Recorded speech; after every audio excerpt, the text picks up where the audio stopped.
All right, so I want to talk about this Carmelo thing. He won Player of the Week recently, last week. Is it a joke? Because it's Melo. This is a top scorer of all time. Is it something to be happy about?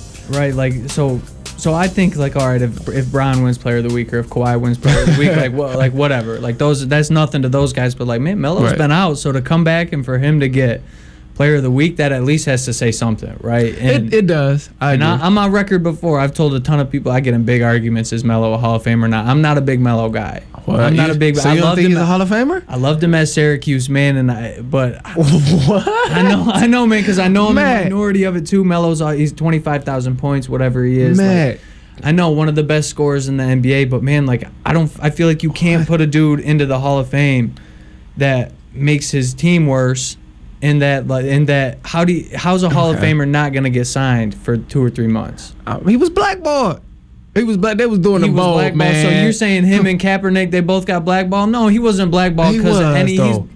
Come on, bro. He could still hoop. Melo could. He could Player of the Week. Melo, that's true. But he could still hoop. But when they was putting him, like when he was playing with Westbrook, like we all know why Kevin Durant left Westbrook in the first place, because he like, damn, he gonna hog the ball. He ain't gonna pass it to me when I need to score the ball in the last second. He ain't got the. He was still, his IQ still wasn't where it is now. He was just all full throttle all the time and would make a lot of mistakes. And KD was sick of it. So you put Melo there, and they forced Melo to not really play his game. And then when he was playing there, he ain't really do his thing. So I mean, they put him in a tough situation. He was in a tough situation. I just feel like, man, if you got Melo off the ball. If you got Melo off the ball, what's he doing for? I mean, yeah, he's stretching the floor for you, right? Because you know Melo can shoot, but he's not doing that much without the ball, man. You got to get it to him. He likes his spot on the baseline, and if you get it over to him, I know he can catch and shoot, but that's what but people aren't gonna sag off of him. So I guess you could open up the lane for everybody else, but I just think he doesn't do enough for me, man. And he don't play any defense either. I'll give you this. He won't be that centerpiece or that star of your team. I'll put it that way. As of now. And even younger, if he would have had this same mindset when he was younger, I'll give him credit being younger, because you see the games where he was going up against like LeBron, or he's going up against Kobe, and they're kind of going. If they're going back and forth like that, like Melo's unstoppable like that. But nobody could hold him. He was too big. He was too skillful. I don't want to be out here disrespecting Carmelo Anthony, because that makes me sound like an idiot, right? Because he could play, man. Carmelo Anthony will score on me 10 out of 10 times. Like, I'm not gonna stop on Melo, man, right? He's scoring anybody in this city. Anybody in this city 10 out of 10 times, man. But I don't know. I feel like more so leaning away from the Player of the Week thing. I feel like he's a Hall of Famer, bro. He's a Hall of Famer because, I mean, one of the best offensive threats, and it's that simple. One of the best offensive threats. Just how can you be a Hall of Famer if your teams never made it that far like that? Like, bro, but look, let me tell you. I'm not here. Okay, he hasn't been surrounded by the best people ever. He was pretty much not all the way by himself, but he was a little by himself in Denver. New York, he didn't have any help. Okay, but like, bro, I gotta tell you, man. Look, when I tell you it's so many people in the Hall of Fame. Who I know this is what it's like. It's so many people in the Hall of Fame where it's like, who the hell is this dude? Like, who is this dude? I don't even know who he is. How did he even make it into the Hall of Fame? That's why I'm 100% confident, and that's why I'm 100% like Melo has to get in the Hall of Fame. If Melo gets in the Hall of Fame, you're not gonna see me throwing it, like, having a huge problem with it, but. If the NBA, if Adam Silver came in and walked through this door and said, Matt Bullinger, you have a vote for the Hall of Fame, I don't think Melo's getting my vote. Man, I can respect that, though. I can respect that. I mean, if you wouldn't give him the vote, I can respect that. But I would just know I would give him the vote. Okay, he got my vote 100%. I don't think that makes you wrong. Absolutely. He got my vote 100%. But the mindset, like I said, I think if it was Carmelo, if he still had that young scoring ability like he did when he first came in, and the mindset he has now, knowing like having more IQ in the game and just knowing that it's more so about the entire team than just him getting his buckets and stuff like that, then I think at that point he would be more effective than what he was ever able to be in terms of the game of basketball. So you said that you think he got blackballed. Why do you think he got blackballed? Because he could hoop. I know he can hoop. So that's why. But like, why would he? If he can hoop, why wouldn't he get picked up? Like, what's the reason to blackball? Why are GMs sitting here like, nah, I don't want Melo? Like, what's the reason? Because everybody could use a 6 man off the bench. I don't know the specific reason, but I can say it's happened to multiple players. It's happened to multiple players like over the years. And one of the players that I know off the top of my head, I always think about is Steven Jackson. He was one of those players who could still hoop, but nobody would just give him that opportunity to come back into the league and play and show that he could still hoop.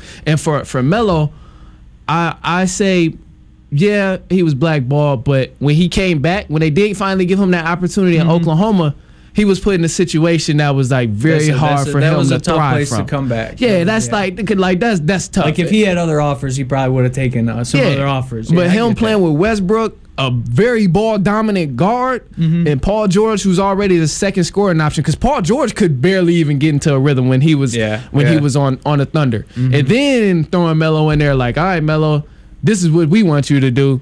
Don't play your game, but just adjust to Westbrook, and then Paul George, and then comes you. Well, that's what I'm saying about Melo is I don't think because like you said it right there, just adjust. I don't think Melo can adjust. Like that's what he was talking about. Why he might have been blackballed, because he was like, I'm not adjusting. He was talking about I don't want to come off the bench if the team picks me up. So that could be though. So I don't think he can adjust and make the stuff. That's what I'm saying about it. Unless he's got his ISO, his one-on-one, which he's gonna win a lot of the times, admittedly. But if he doesn't have that, how much better than he is some young guy maybe that you could have got in the draft, or some young guy you could have gotten free agency that's going to play a ton of defense for you. That's true, but it cost you a lot less, because Melo still requires a little bit of a paycheck. Just a little bit, just a little bit. Because he's Melo. But as far as him adjusting though, when he went to Houston, he still did his thing in Houston.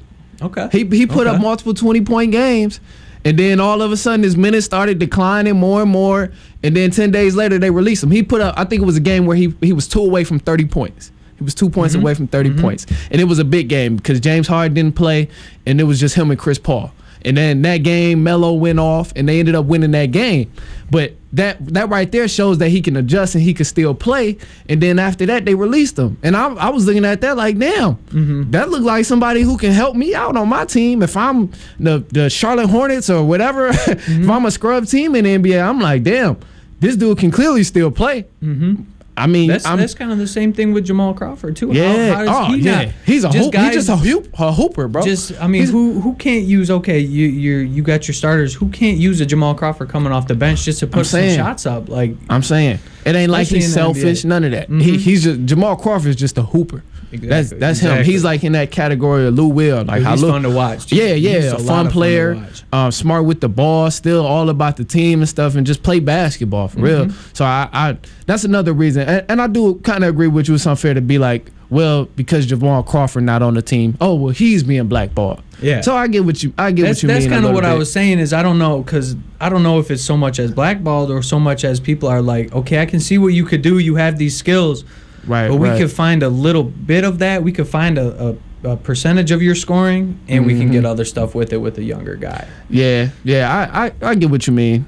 I get what you mean, and I think that's why fair. It's an argument, right? That's why I think it's fair. I get in arguments with people, especially when you compare it to like the Cap situation. We know exactly why nobody wanted him on the team. We know exactly why people were staying away from him and didn't pick him up on the team versus with a Melo. We don't know that exact reason. Because Melo never had no big public thing like that, where he was making people pick a side. I mean, you just either like Melo or you didn't like Melo. That's true. And I didn't know a lot of people that didn't like Melo. Yeah, I don't either, honestly. Right, only thing that was bad was the built around narratives. That was the only things that was I guess what I could say keeping him from being on a team is the built around narratives. But anyway, man, we're going to move on. Your selection, this is the Kanye and Jay-Z, The Joy, is featuring Curtis Mayfield. This is your Curtis selection. Mayfield, that's off Watch the Throne, man. I listened to it on the way here. I appreciate you coming on, man, being on a run. I know you got a season that you got to get back to and that y'all still focused on. Good luck this upcoming weekend. Thank you, man. Thank you. At the little tournament. So I appreciate you coming on and being on the run, man. So now we're going to go to your selection.